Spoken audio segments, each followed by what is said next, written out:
noche de bodas, mi yerno apareció temblando a la puerta de la habitación donde mi nieta dormía.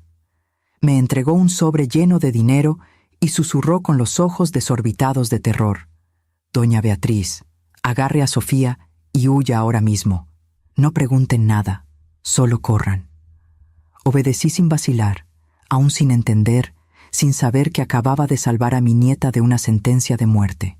Aquella debió haber sido su noche más feliz, pero se convirtió en el inicio de una pesadilla que revelaría secretos enterrados hace más de 50 años. Antes de empezar, quiero saber desde dónde nos están viendo. Dejen en los comentarios el nombre de su país y escriban «presente». Me encanta saber que nuestra historia llega a personas de tantos lugares diferentes. Tengo 73 años y ya he vivido lo suficiente para saber cuándo algo está terriblemente mal. Aquella noche en Oaxaca, cuando las últimas notas de la banda de viento se disiparon y los invitados empezaron a dejar la hacienda colonial donde celebramos la boda de Sofía, mi nieta, sentí un vuelco en el pecho que no podía explicar. El aire estaba perfumado con jazmín y champaña. Las luces blancas parpadeaban en los árboles del jardín, y Sofía radiaba felicidad en su vestido de encaje francés. Pero algo dentro de mí, esa intuición que solo trae la edad, me decía que la noche estaba lejos de terminar bien. Estaba en el cuarto de huéspedes, quitándome los zapatos apretados y masajeando mis pies cansados, cuando oí unos golpes frenéticos en la puerta. Antes de que pudiera responder, la puerta se abrió violentamente. Era Mateo, el novio, el hombre que había jurado amar a mi nieta hace unas horas. Su rostro estaba pálido como la cera, el cabello despeinado, la corbata chueca. Cerró la puerta tras de sí con seguro y se apoyó en ella, respirando como si hubiera corrido un maratón. «Doña Beatriz», dijo con la voz entrecortada, «necesito que confíe en mí ahora, sin hacer preguntas». Mi corazón se disparó. Me levanté con dificultad, con mis articulaciones protestando. «Mateo, ¿qué está pasando? ¿Dónde está Sofía?» Sacó un sobre grueso del bolsillo interno del saco y lo puso en mis manos temblorosas. Sentí el peso. Era dinero, mucho dinero. «Agarre a Sofía y sálganse de aquí ahora mismo. No por la puerta de enfrente. Hay una escalera de servicio al fondo de la cocina. Bajen por ahí y váyanse hasta la Avenida Juárez. Un taxi las va a estar esperando. El chofer se llama Arturo. Él sabe a dónde llevarlas». Me quedé mirando a ese muchacho que conocía desde hace apenas un año, cuando Sofía lo presentó como el amor de su vida. Un abogado exitoso, de familia respetable, educado, atento. ¿Qué podía haber salido tan mal en cuestión de horas? «Mateo, no me voy a ningún lado sin saber qué está pasando», respondí con la firmeza que aprendí a lo largo de 7 décadas de vida. «Y ciertamente no voy a arrastrar a mi nieta a la mitad de la noche sin explicaciones». Se pasó las manos por la cara, desesperado. Sus ojos estaban llorosos. «Viene gente para acá, tipos peligrosos. Quieren a Sofía, o mejor dicho, quieren lo que heredó sin saberlo». El mundo pareció inclinarse bajo mis pies. «¿Qué heredó? ¿De qué estás hablando?» Mateo miró hacia la puerta, como si esperara que alguien la derribara en cualquier momento. «Su hijo, el padre de Sofía, Rodrigo. Él no murió en un accidente de trabajo como todos piensan. Lo asesinaron, doña Beatriz. Y las tierras que le dejó a Sofía, tierras que quedaron a su nombre cuando cumplió 18 años, valen millones ahora. Hay personas que harán lo que sea por quitárselas». Sentí que las piernas me flaqueaban. Tuve que apoyarme en la cómoda. «Rodrigo, mi hijo único, muerto hace 5 años en una plataforma petrolera. Siempre se me hizo raro. Siempre sentí que había algo mal con esa historia, pero estaba tan consumida por el dolor que no pude investigar. ¿Y ahora este muchacho me decía que a mi hijo lo habían matado?» «¿Cómo sabes eso?», pregunté, sintiendo lágrimas calientes rodar por mi rostro arrugado. «Porque mi padre me lo contó hoy, 1 hora antes de la ceremonia. Él está metido, doña Beatriz. Mi propio padre es parte del grupo que mató a Rodrigo. Y cuando descubrió que yo me casaría con Sofía sin saber nada, que de verdad la amo, Vino conmigo y me dijo que, si yo no anulaba el matrimonio esta noche y convencía a Sofía de traspasar las tierras, la matarían. Dijeron que lo harían parecer un accidente, una tragedia en la noche de bodas. El horror me invadió por completo. Miré a ese muchacho, tan joven, tan atormentado, y vi que estaba diciendo la verdad. Vi el amor que le tenía a Sofía, el desespero de quien tiene que elegir entre su familia y la mujer amada. ¿Dónde está tu familia ahora?, pregunté. Allá abajo tomando con los últimos invitados. Pero los hombres que mi padre contrató deben llegar en media hora. Por favor, doña Beatriz, se lo ruego, sáquese a Sofía de aquí. Yo voy a enfrentar a mi padre. Voy a ganar tiempo, pero ustedes tienen que desaparecer hasta que yo logre resolver esto. Asentí, secándome las lágrimas. No había tiempo para cuestionar, para dudar, para procesar la bomba que acababa de caer sobre mi vida. ¿Dónde está Sofía? En la suite nupcial, esperándome. Ve con ella. Dile que la necesito urgente, que me puse mal.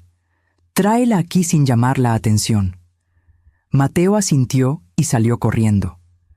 Me quedé sola en esa habitación, sosteniendo el sobre con manos temblorosas, tratando de organizar mis pensamientos caóticos. Mi hijo, asesinado. Mi nieta, en peligro. Y yo, una vieja de 73 años con artritis y presión alta, a punto de huir en la madrugada como una criminal. Abrí mi maleta y saqué ropa cómoda. Un pants, una sudadera de lana, tenis. Me cambié rápido, guardando el sobre al fondo de mi bolsa grande. Mis medicinas para el corazón, mis documentos, el rosario que me dio mi madre, todo fue a dar dentro de la bolsa. 5 minutos después, Sofía entró al cuarto. Todavía traía el vestido de novia, el velo echado sobre los hombros, los ojos brillando de felicidad. Abuela, Mateo dijo que te pusiste mal. ¿Qué pasó? ¿Quieres que llame a un doctor? Cerré la puerta y le puse el seguro. Miré a mi nieta, tan linda, tan inocente, tan ajena al peligro que la acechaba. Sofía, mi vida, necesito que confíes en mí ahora.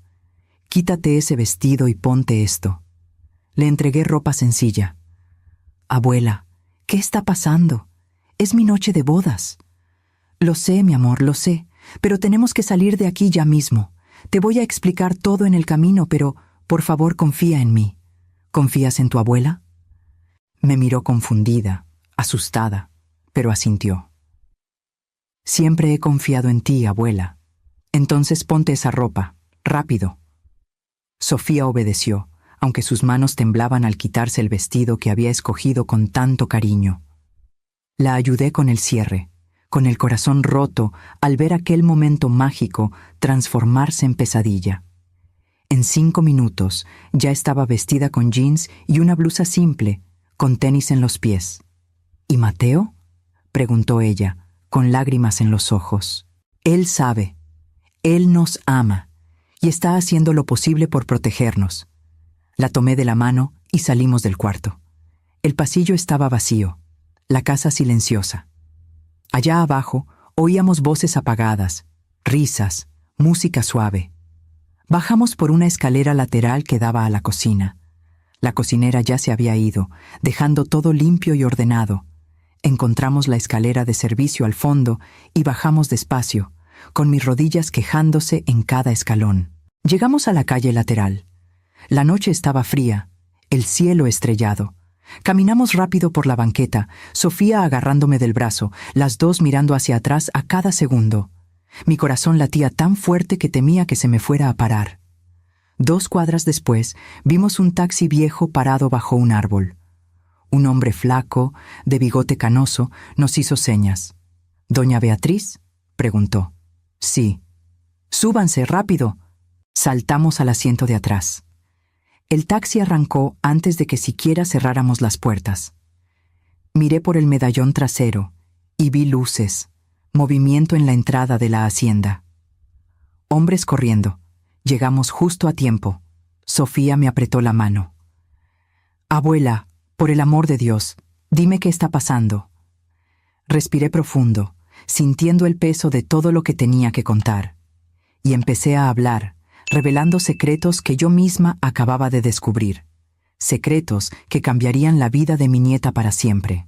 El taxi cortaba las calles oscuras de Oaxaca mientras yo trataba de encontrar las palabras correctas. ¿Cómo decirle a una joven de 23 años, en la noche de su boda, que a su padre lo mataron? ¿Que su herencia es una sentencia de muerte? ¿Que los hombres que acababa de dejar atrás querían matarla? Sofía me miraba con esos ojos cafés enormes, tan parecidos a los de Rodrigo, mi hijo. Estaba pálida, apretando mis manos con fuerza. El chofer, Arturo, mantenía los ojos en la carretera, pero yo sabía que estaba escuchando cada palabra. Tu padre, empecé, con la voz quebrada. Tu padre no murió en un accidente, Sofía. Se quedó muy quieta. ¿Qué estás diciendo, abuela? Mateo me lo contó hoy. Hay hombres, gente poderosa, que quieren las tierras que Rodrigo te dejó. Tierras que ahora valen millones por el desarrollo en la región. Y mataron a tu padre para intentar quedarse con esas tierras. Vi cómo el color se le iba por completo de la cara a Sofía. Soltó mi mano y se llevó las suyas a las sienes, como si tratara de mantener la cabeza en su lugar. No. Mi papá murió en un accidente en la plataforma. Todos dijeron que fue un accidente. Lo sé, mi amor. Yo también me lo creí durante 5 años, pero Mateo descubrió la verdad a través de su propio padre, que está metido en todo esto. ¿El papá de Mateo? ¿Don Fernando? Su voz era un susurro horrorizado. ¿Ese señor tan atento que me abrazó hoy y me dijo que yo era como una hija para él? Las personas pueden ser muy diferentes a lo que parecen, respondí con voz amarga.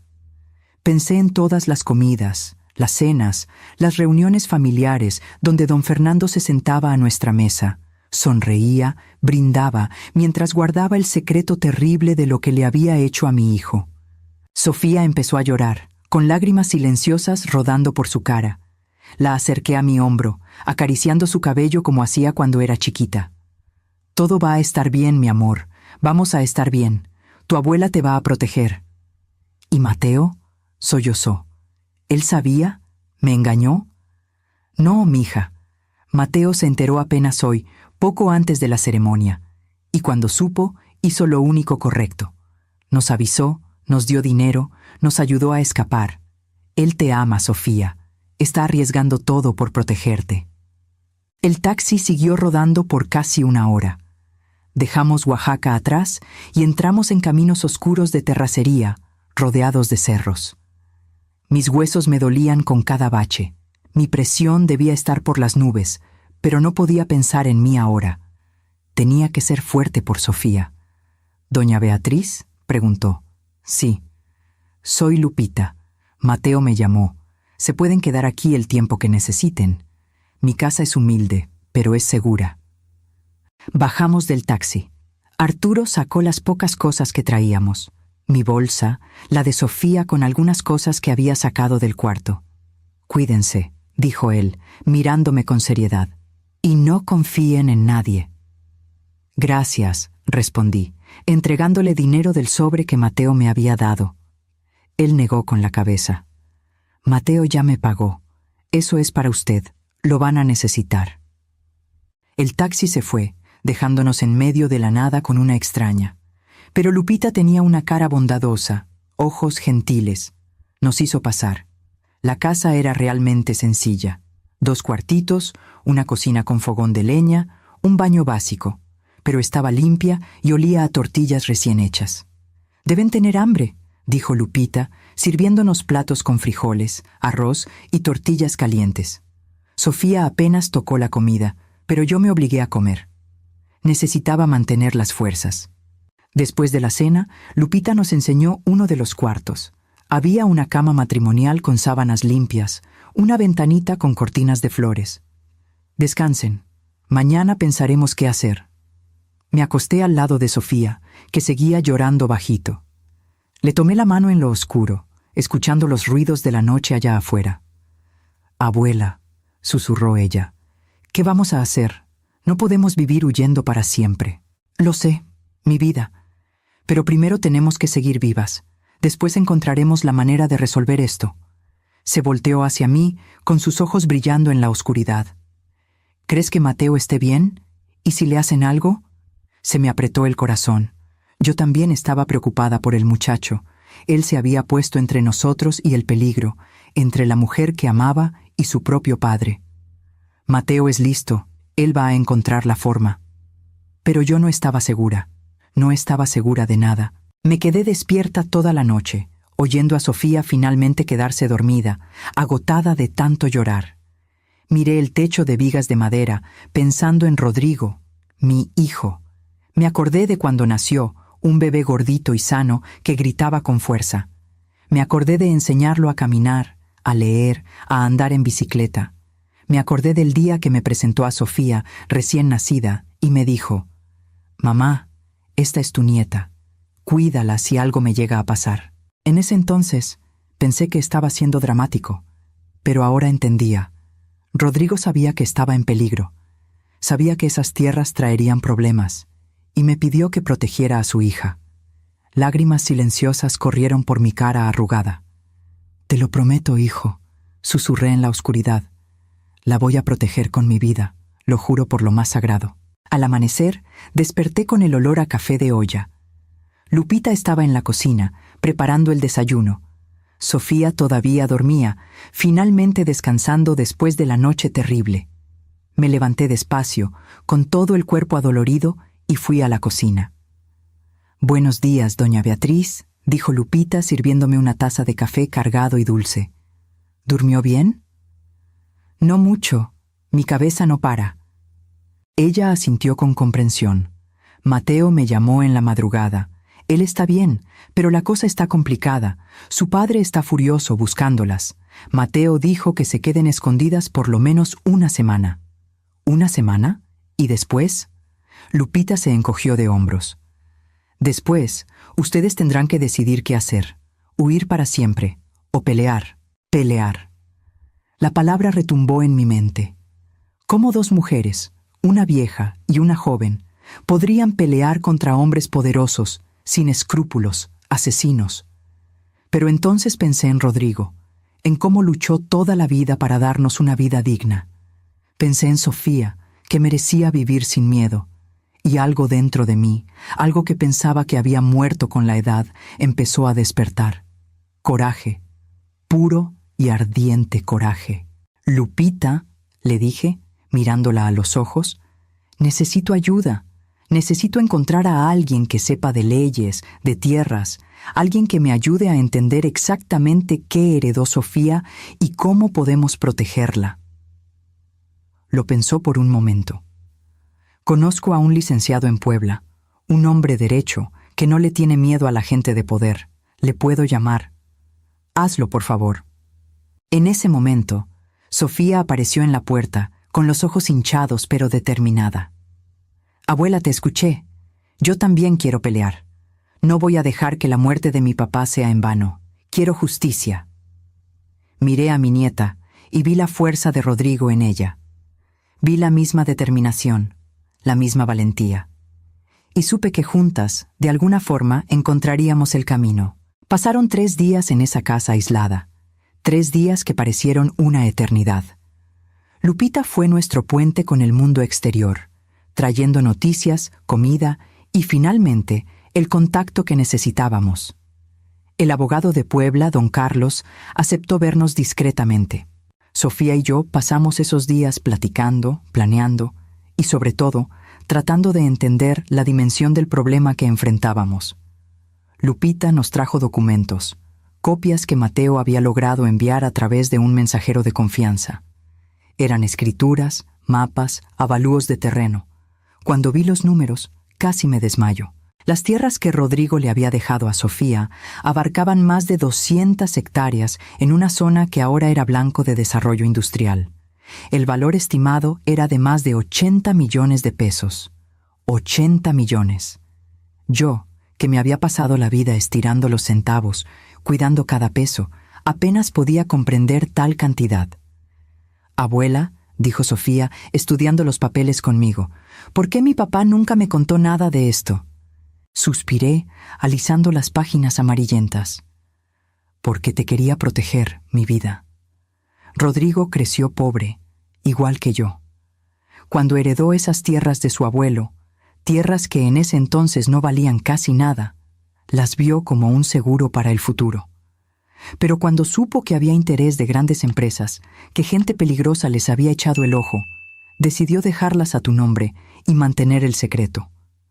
Pensó que así estarías a salvo. Pero no funcionó, dijo ella con amargura. No, porque los hombres ambiciosos siempre encuentran el modo. En la mañana del cuarto día, Lupita nos despertó temprano. Don Carlos llega en 1 hora, prepárense. Nos bañamos por primera vez en días. La casa solo tenía un regaderazo de agua fría, pero fue una gloria. Me puse mi ropa más presentable. Sofía hizo lo mismo. Cuando el licenciado llegó, manejando un coche modesto y con ropa sencilla, me di cuenta de que Lupita había escogido bien. Don Carlos era un señor de unos 60 años, canoso, de lentes de armazón grueso, con las manos manchadas de tinta de pluma. Tenía facha de profesor distraído, pero sus ojos eran filosos, inteligentes.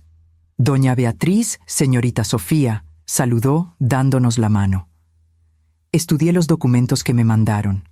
Su situación es grave, pero no imposible. Nos sentamos a la mesa de la cocina. Lupita sirvió café y se retiró para darnos privacidad. Don Carlos extendió papeles sobre la mesa. Primero, tenemos que establecer la legalidad de la propiedad de Sofía sobre estas tierras. Los papeles están en orden. El traspaso se hizo correctamente cuando ella cumplió los 18.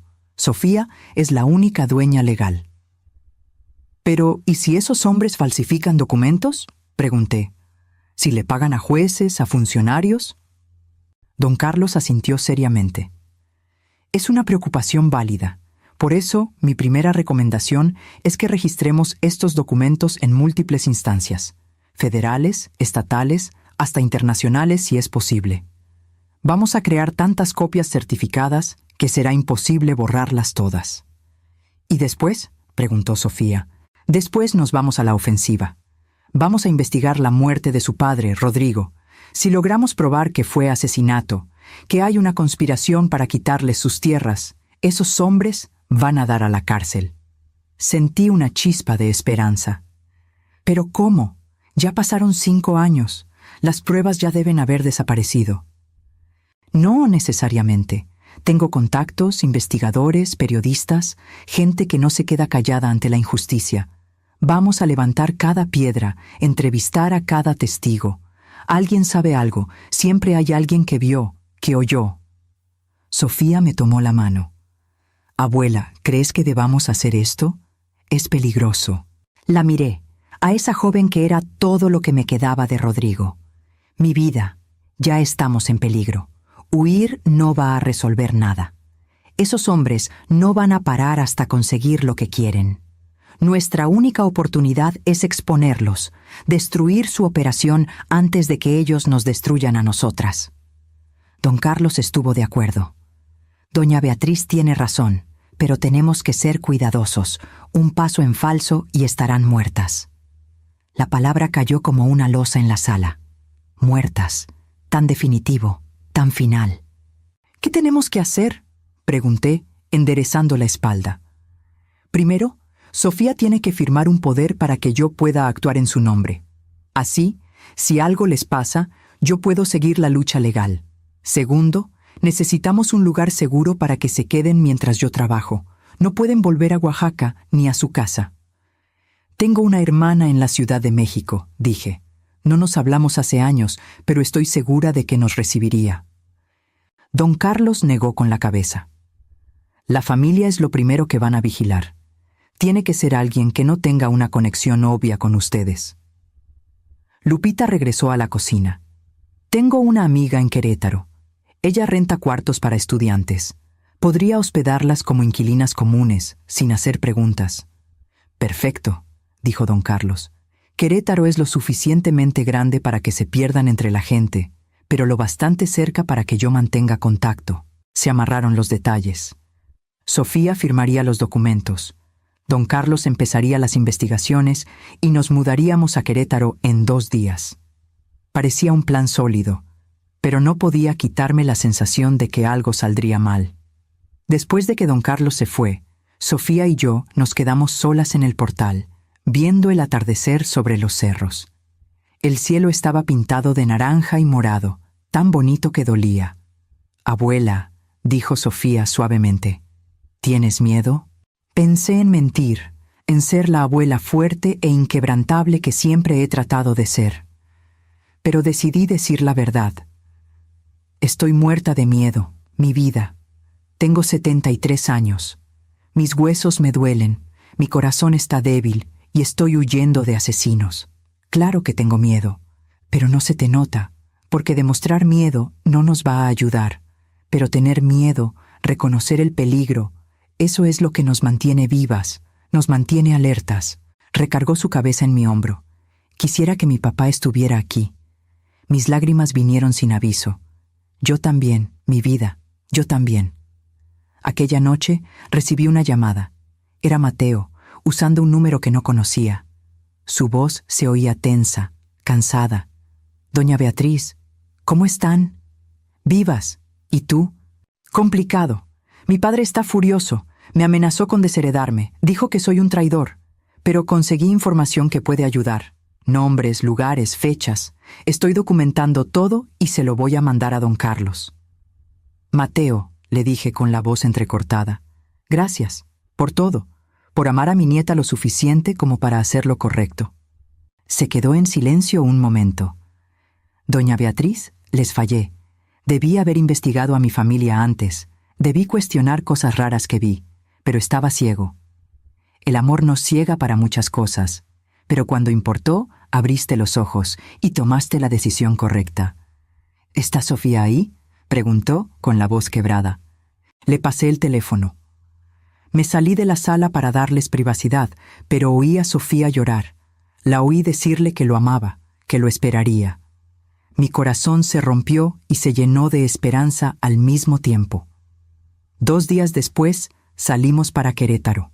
Querétaro nos recibió con una lluvia menudita y un cielo gris. La amiga de Lupita, doña Socorro, era una señora robusta de unos 60 años, con una sonrisa amplia y ojos desconfiados. Nos instaló en un cuartito en el 2º piso de su casa, una casona vieja pero bien cuidada cerca de la universidad. «Las reglas son simples», dijo, enseñándonos el cuarto con una cama matrimonial, un ropero antiguo y una ventanita que daba a la calle. «Nada de ruido después de las 10 de la noche, nada de visitas de hombres. La renta se paga el primer día de cada mes. Y no me hagan preguntas, que yo no les hago ninguna a ustedes». «Perfecto», respondí, entregándole dinero por adelantado. Sofía y yo nos acomodamos rápido. Compramos ropa nueva en tiendas sencillas, nos cortamos el cabello en una estética barata. Sofía se lo tiñó de castaño oscuro, yo me dejé mi blanco natural. Queríamos mezclarnos, ser invisibles. Los días en Querétaro siguieron una rutina monótona pero necesaria. Yo despertaba temprano, preparaba café en una parrillita eléctrica que doña Socorro nos prestó, me tomaba mis medicinas y esperaba. Esperar se convirtió en mi principal ocupación.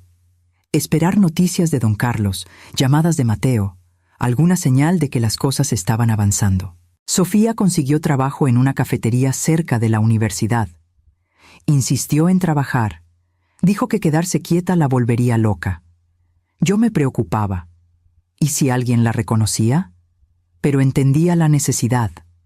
La muchacha necesitaba sentirse útil, normal, aunque nuestra situación fuera todo menos normal. Pasaron 2 semanas, luego 3. Don Carlos llamaba cada pocos días con actualizaciones pequeñas. Había encontrado al antiguo supervisor de Rodrigo en la plataforma petrolera, un hombre que admitió haber visto cosas raras el día de la muerte de mi hijo. Había encontrado documentos que mostraban que la investigación oficial se cerró muy rápido, de forma muy superficial.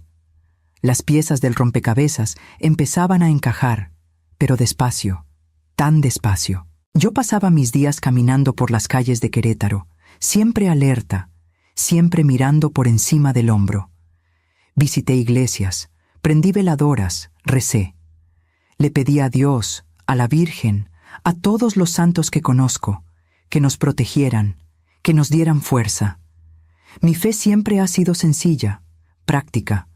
No esperaba milagros, pero sí un poco de suerte, un poco de justicia. Una tarde, mientras estaba sentada en una banca de la plaza principal, viendo a las palomas pelearse por migajas de pan, una mujer se sentó a mi lado. Era más joven que yo, tal vez de unos 60, bien vestida, con el cabello teñido de rubio y maquillaje cuidado. «¿Doña Beatriz?», dijo bajito. Se me detuvo el corazón. ¿Cómo sabía mi nombre? Miré a mi alrededor, buscando rutas de escape, pero mi cuerpo viejo no iba a llegar muy lejos si tenía que correr. «No tenga miedo», dijo rápido. «Mi nombre es Silvia, soy periodista. Don Carlos me pidió que la encontrara». Respiré, pero seguía cautelosa. ¿Cómo puedo saber qué es quien dice ser? Sacó una cartera del bolsillo y me enseñó su gafete de prensa. Luego me enseñó una foto en su celular, una foto de ella con don Carlos, los dos sonriendo. Él me contó su historia y quiero ayudar. ¿Por qué?, pregunté desconfiada. ¿Qué gana usted con esto? Silvia miró hacia la plaza, a los niños jugando, a las parejas de la mano. A mi hermano lo mataron hace 10 años, en circunstancias parecidas. Tierras, desarrollo, gente de poder queriendo quitarle lo que era suyo.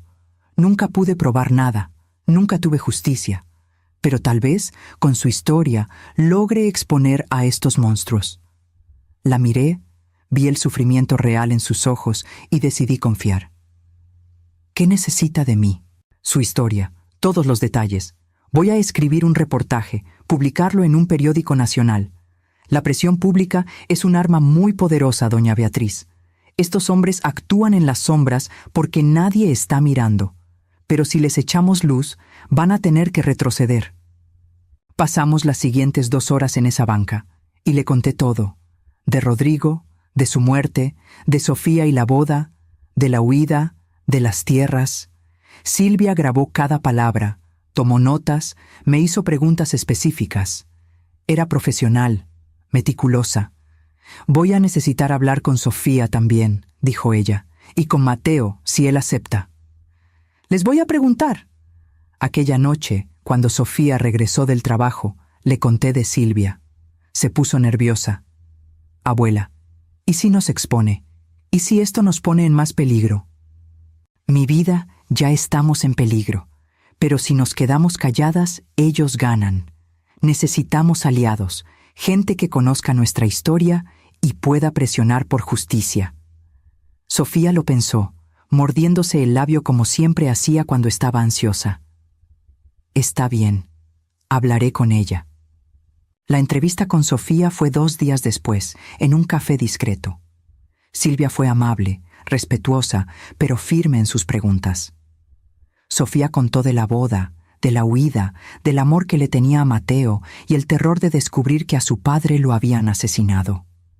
«¿No tienes miedo de hablar públicamente?», preguntó Silvia. «Estoy muerta de miedo», admitió Sofía. «Pero mi papá no tuvo miedo de pelear por lo que era correcto. No voy a deshonrarlo quedándome callada». Sentí que el orgullo me inundaba el pecho. Mi nieta, tan joven, pero tan fuerte. Mateo aceptó dar una entrevista también, pero solo por teléfono, con la voz distorsionada. Reveló nombres de personas involucradas, incluyendo a su propio padre, Fernando Salcedo, un empresario respetado en Oaxaca. Reveló esquemas de sobornos, amenazas, incluso otros asesinatos que él sospechaba estaban ligados al grupo. «Esto va a destruir a tu familia», dijo Silvia. «Mi familia ya está destruida», respondió Mateo. «Me destruí a mí mismo cuando supe la verdad y no hice nada. Ahora lo estoy haciendo». El reportaje salió publicado 3 semanas después, una investigación de plana completa en uno de los principales diarios del país. El título: «Imperio de sangre. Cómo empresarios asesinan por tierras en Oaxaca». La reacción fue explosiva. El reportaje de Silvia cayó como una bomba.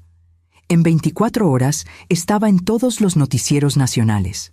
Programas de televisión debatían el caso, las redes sociales ardían de indignación.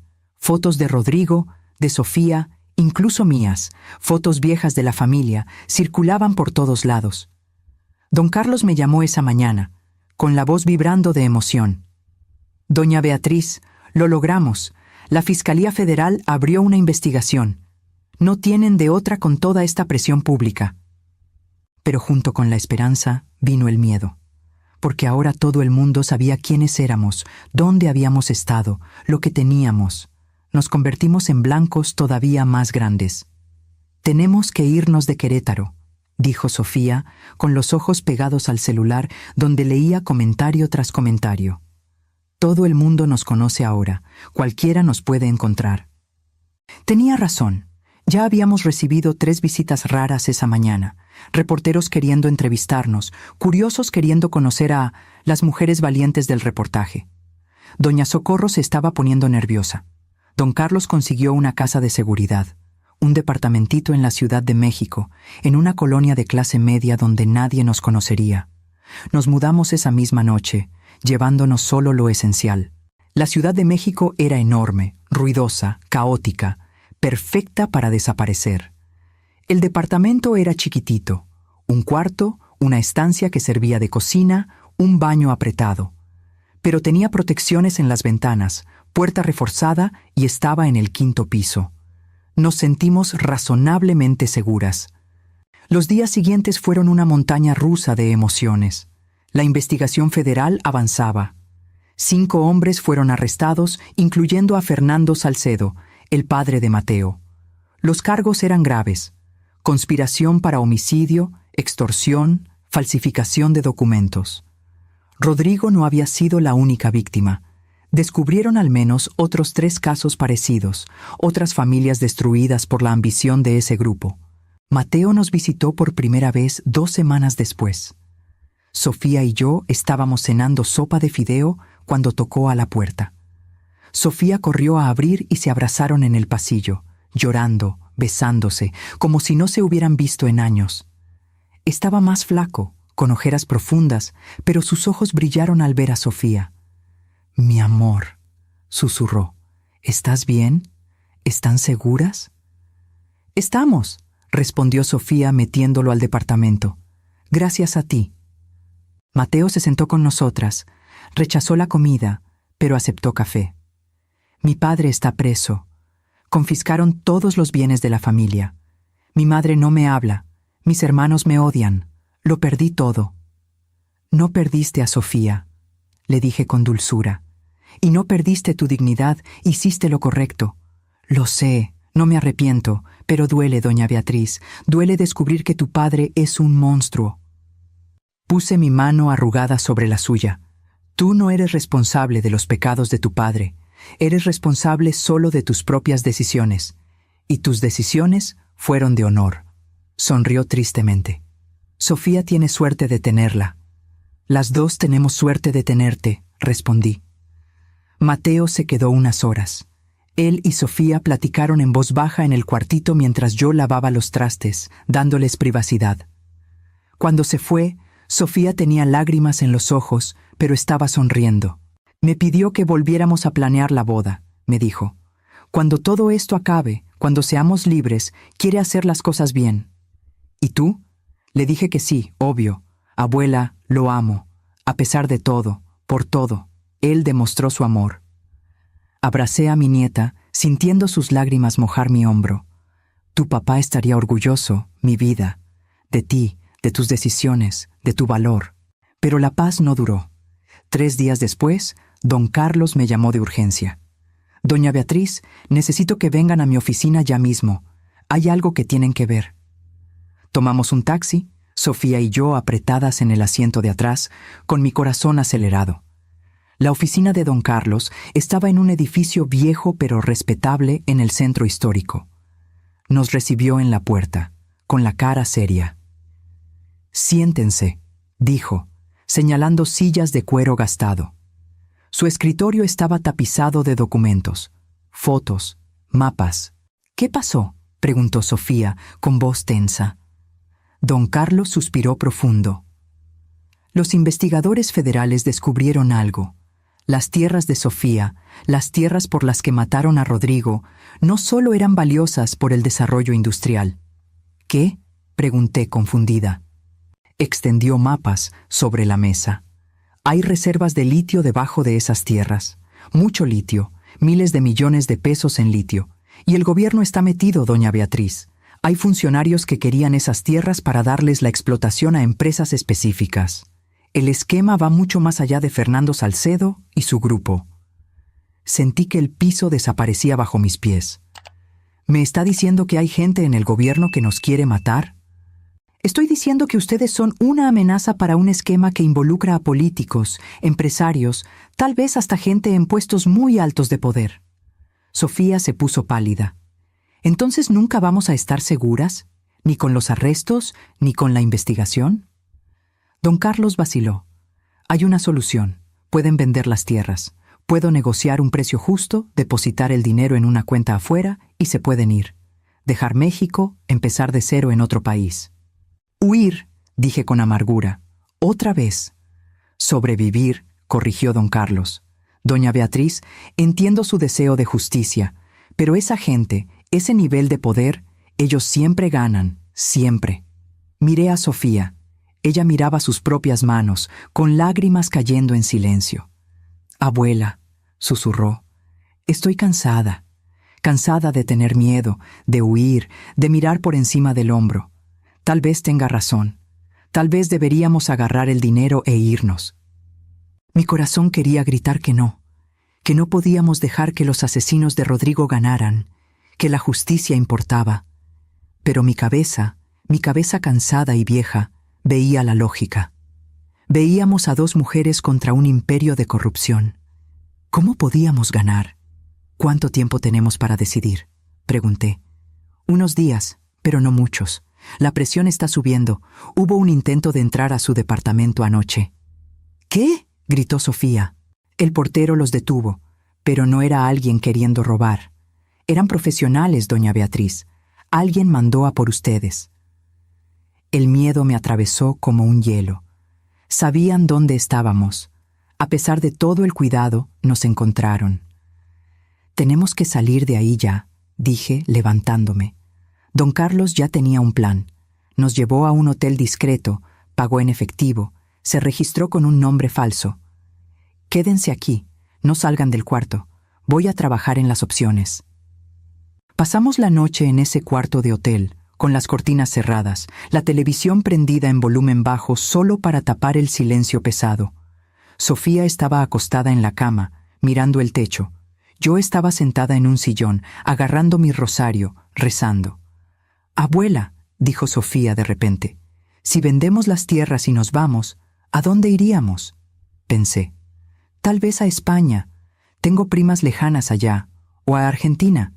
Dicen que Buenos Aires es muy bonito. ¿Y Mateo?». «Mateo se puede ir con nosotras, si él quiere».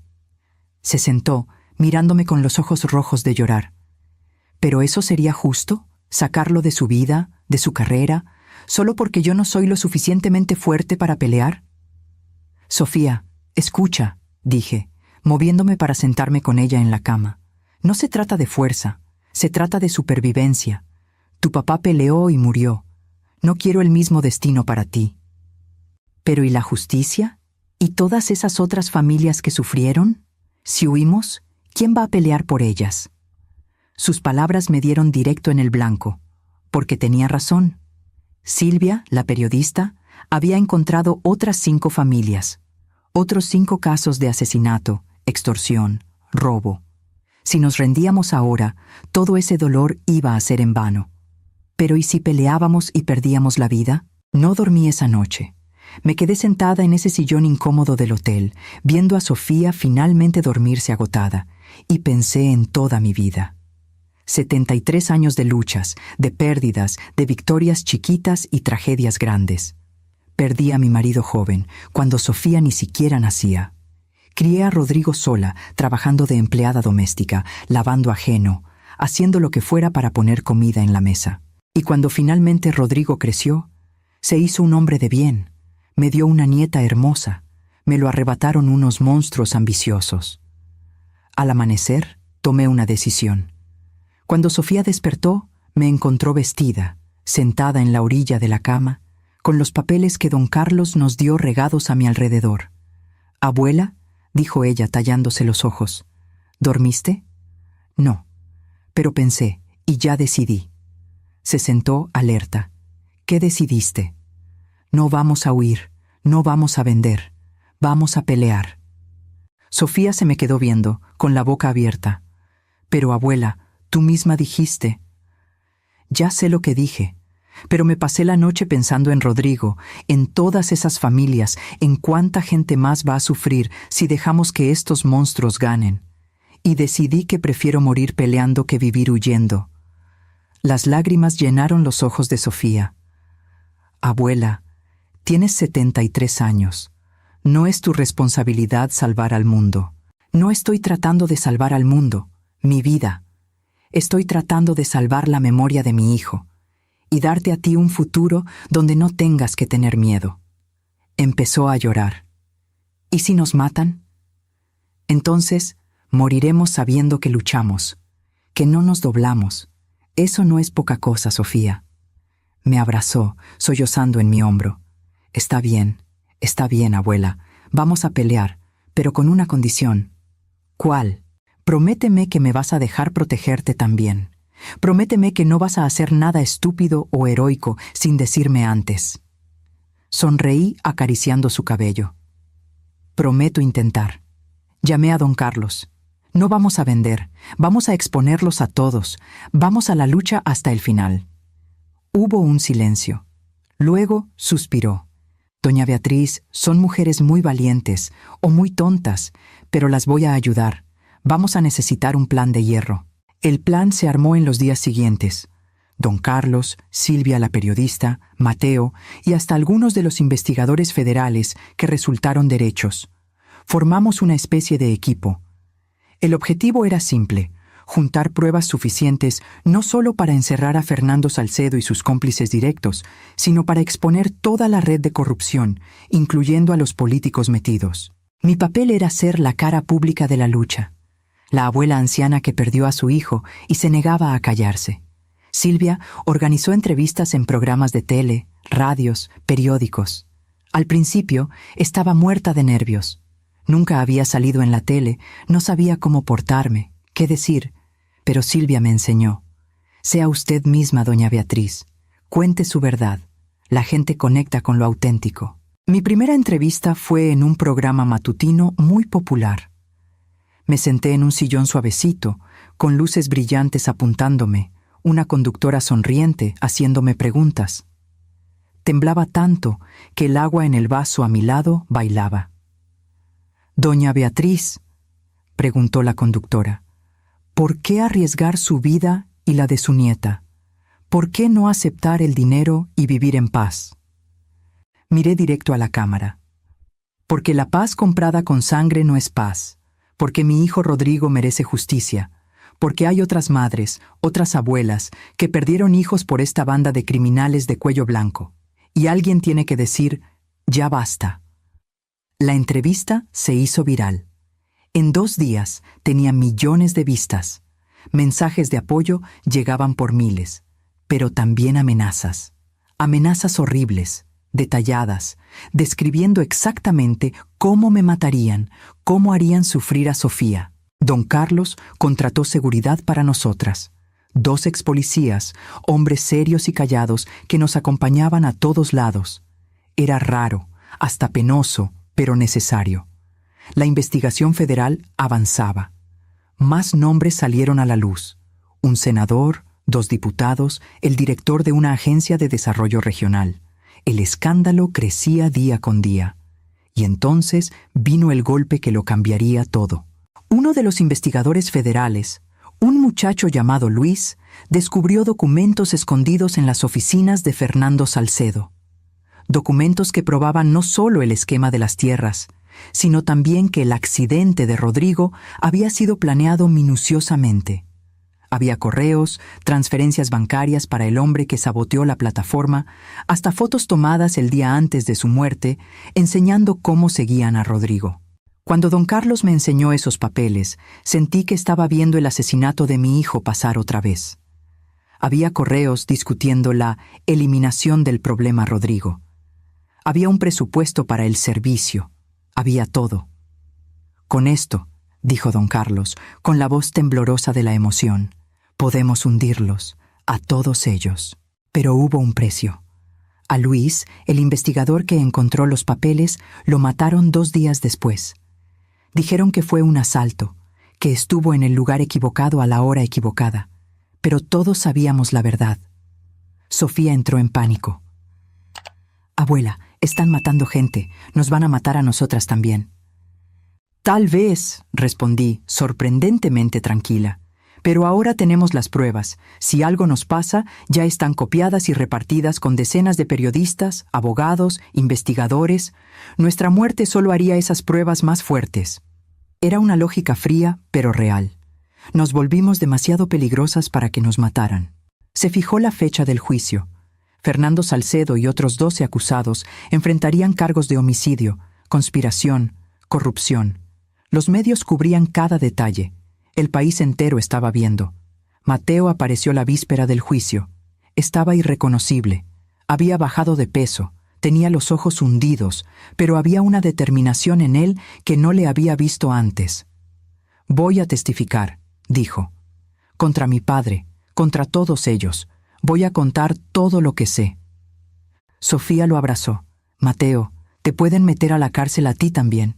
Vivías con ellos. Te pueden considerar cómplice. No importa, tengo que hacerlo. Por Rodrigo, por ustedes, por mí mismo. El juicio empezó una mañana de septiembre. El juzgado estaba a reventar. Periodistas, víctimas de otros casos, curiosos, todos queriendo ver que se hiciera justicia o, tal vez, esperando verla fallar otra vez. Sofía y yo nos sentamos en la primera fila. A nuestro lado, otras familias, otros rostros marcados por la pérdida y el dolor.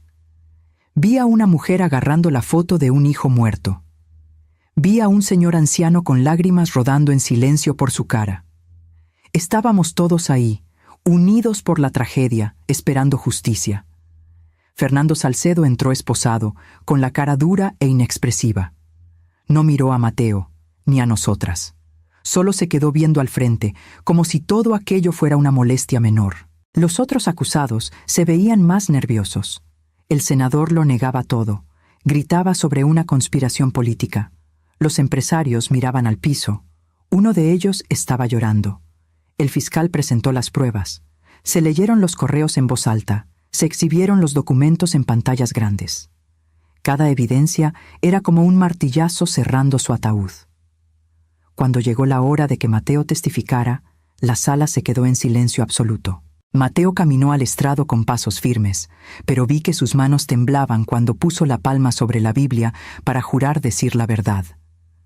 Por primera vez desde que entró al juzgado, Fernando Salcedo levantó la vista. Miró al hijo que estaba a punto de destruirlo. «Diga su nombre completo», dijo el juez. «Mateo Fernando Salcedo Torres». «¿Y cuál es su relación con el acusado Fernando Salcedo?» «Es mi padre». Un murmullo atravesó la sala. El juez golpeó el mallete pidiendo silencio. El fiscal se acercó. «Señor Salcedo, ¿puede contarnos lo que sabe sobre el homicidio de Rodrigo Mendoza?» Mateo respiró hondo. Sus ojos se encontraron con los de Sofía por un segundo, y ella asintió dándole ánimos. Entonces empezó a hablar.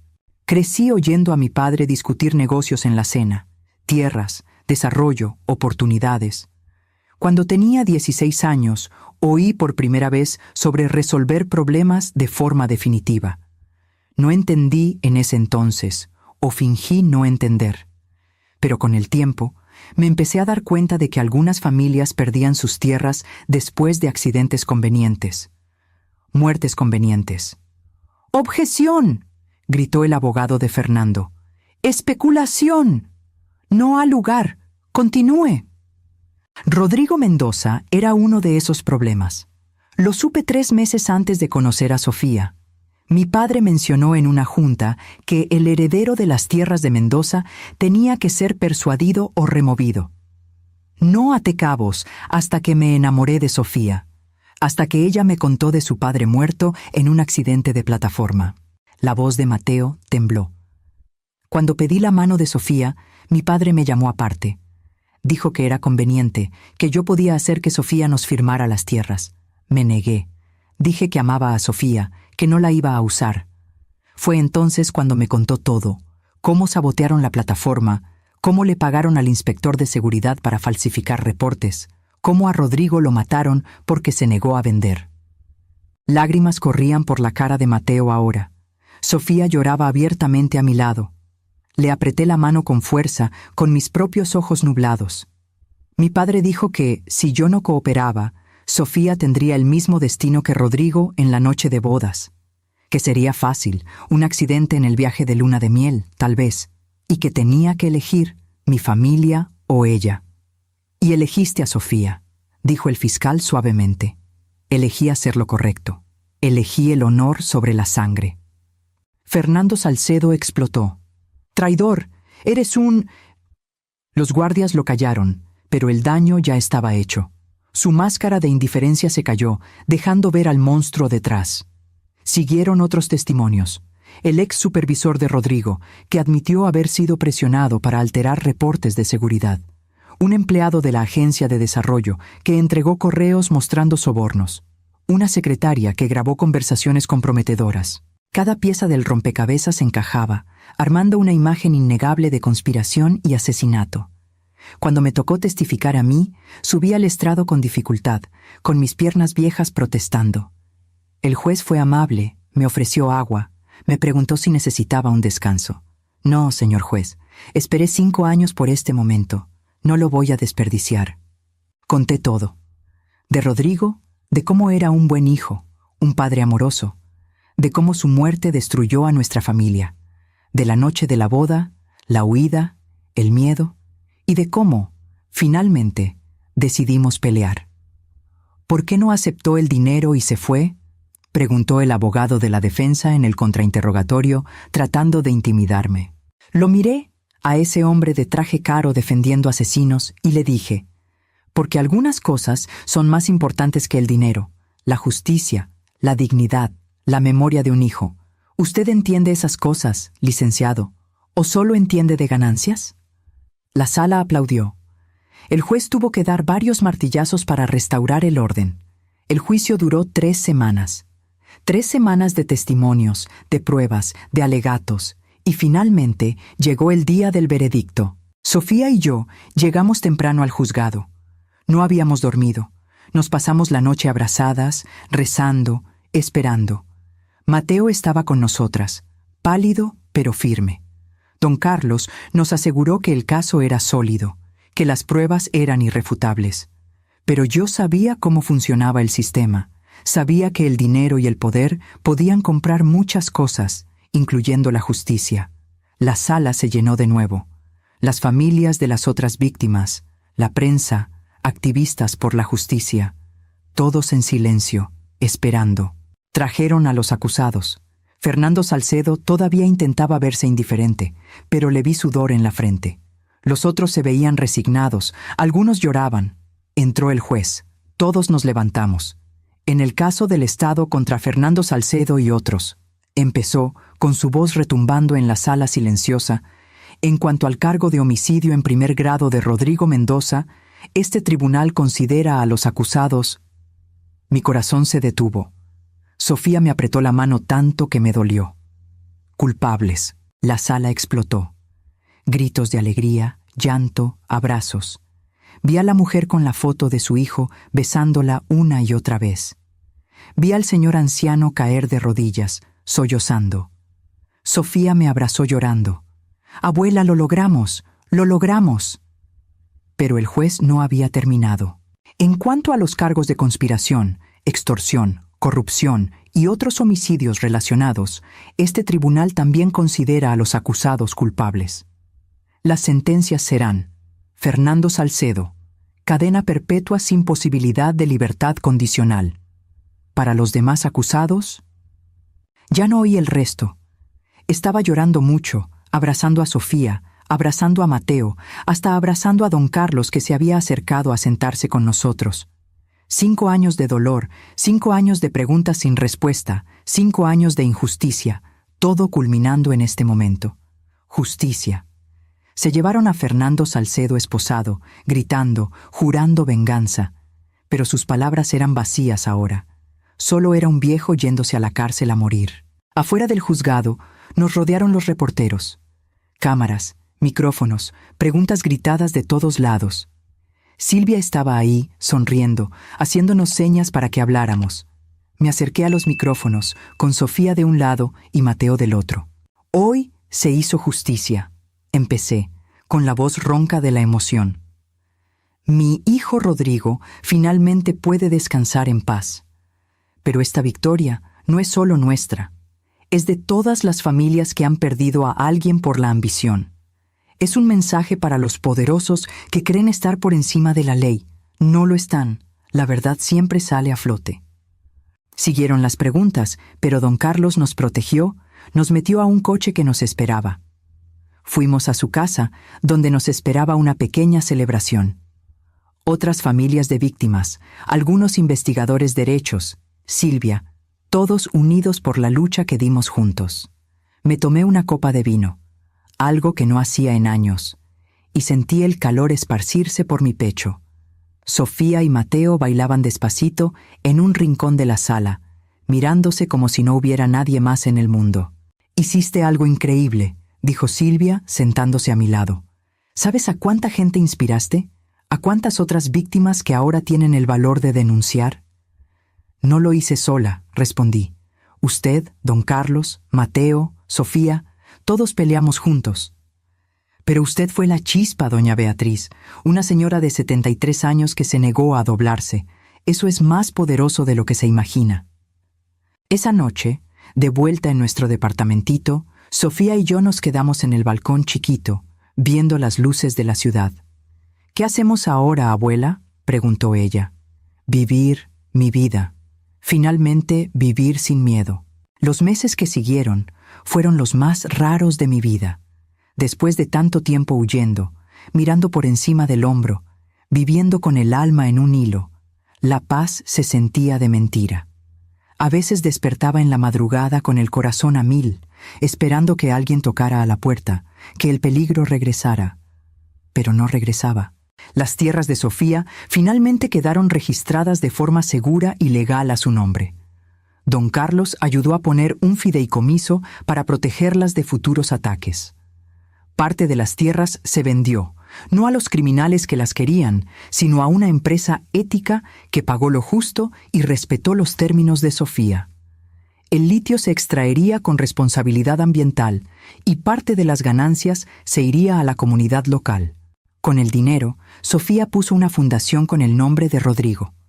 Fundación Rodrigo Mendoza para víctimas de violencia por tierras, dedicada a ayudar a familias que pasaron por lo mismo que nosotras. Ofrecíamos apoyo legal, psicológico y financiero. En 6 meses ya habíamos ayudado a 43 familias. Mateo y Sofía por fin volvieron a planear la boda. Esta vez fue una ceremonia chiquita, en una capilla sencilla allá en Oaxaca, solo con amigos cercanos y la familia. Don Carlos nos acompañó. Silvia fue la madrina y Lupita, la señora que nos escondió al principio de todo, también vino. Cuando caminé con Sofía hacia el altar, la agarré del brazo y le susurré: «Tu papá está aquí, lo siento, y está muy orgulloso». Me miró con lágrimas en los ojos. «Yo también lo siento, abuela». La ceremonia fue hermosa, llena de amor y esperanza.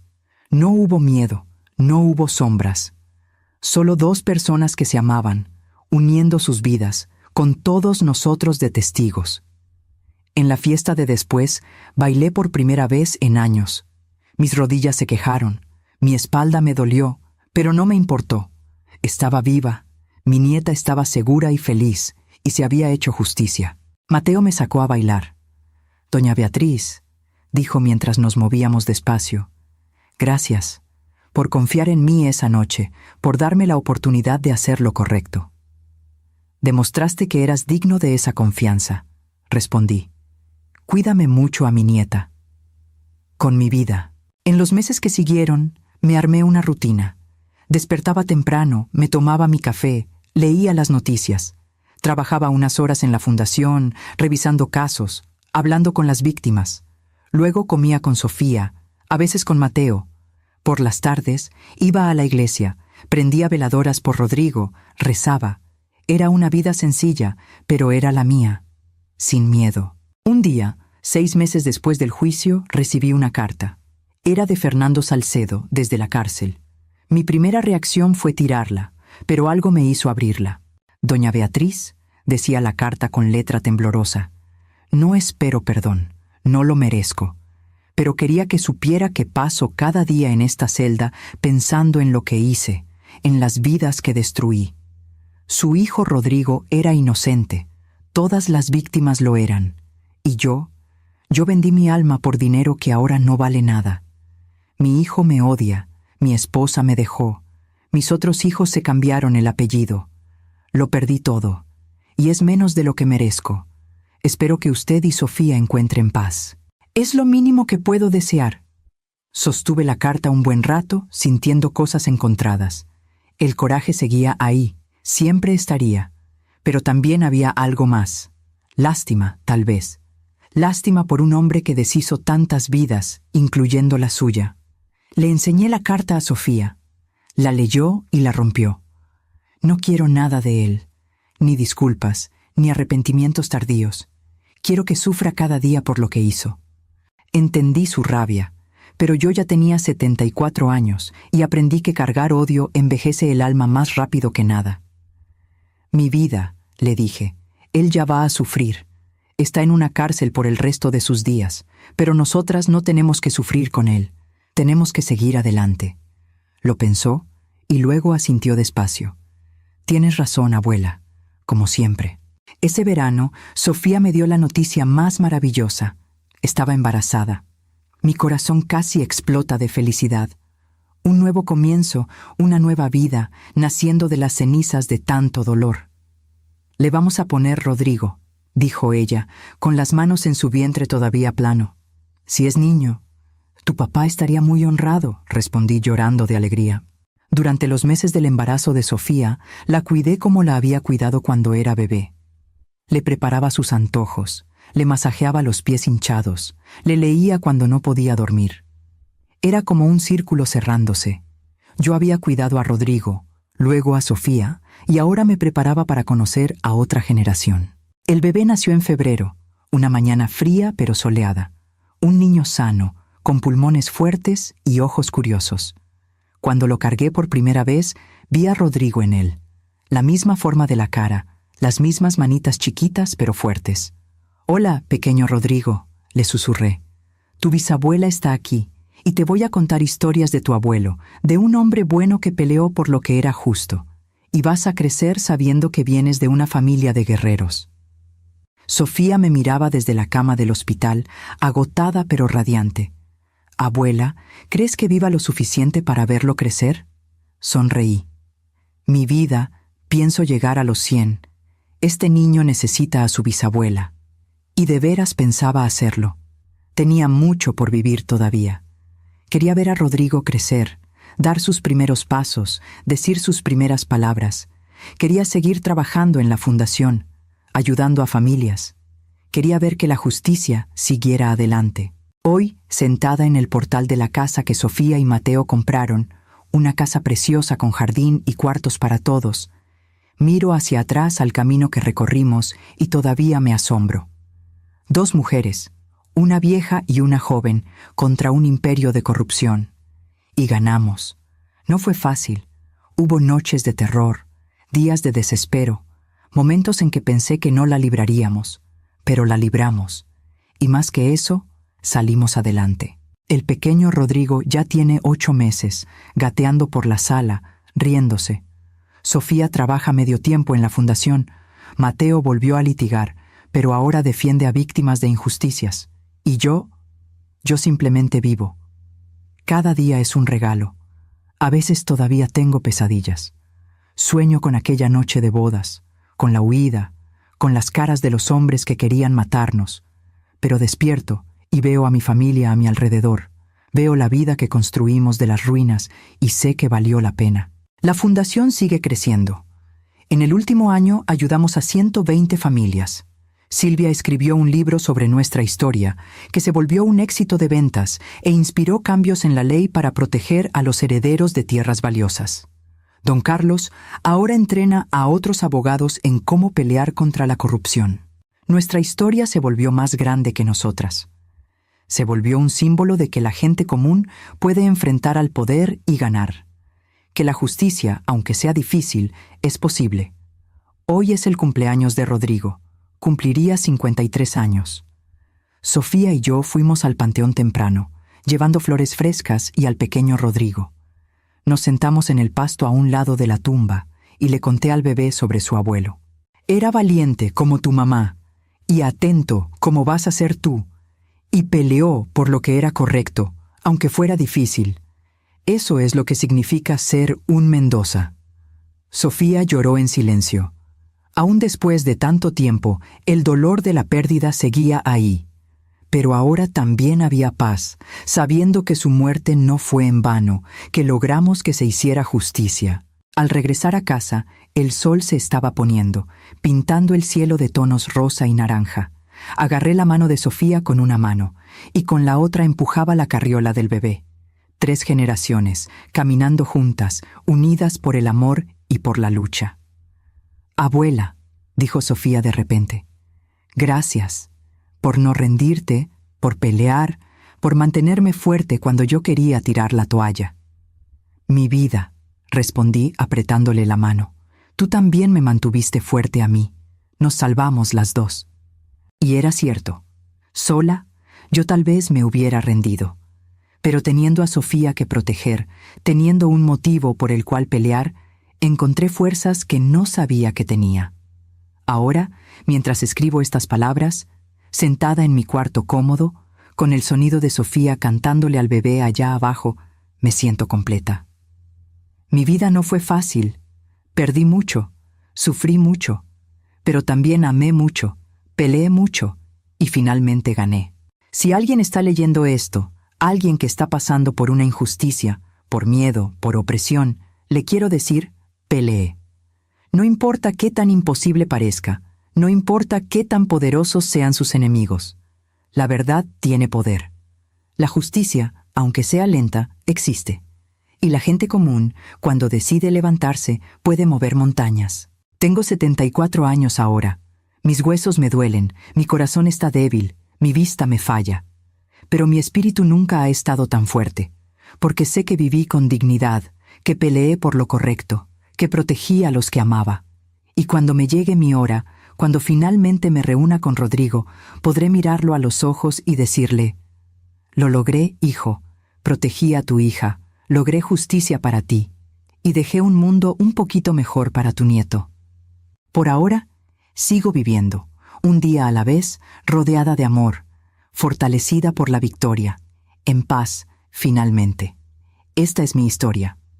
La historia de cómo una noche de bodas se volvió una huida se volvió una pelea, y una pelea se volvió victoria. No es una historia perfecta, no tiene final de cuento de hadas, pero es real, es mía, es nuestra, y con eso basta. Ahora, si les gustó esta historia, denle clic en suscribirse y díganme en los comentarios qué parte los dejó con el ojo cuadrado. Ah, y no olviden hacerse miembros para tener acceso a videos exclusivos que no subo aquí. Los espero allá.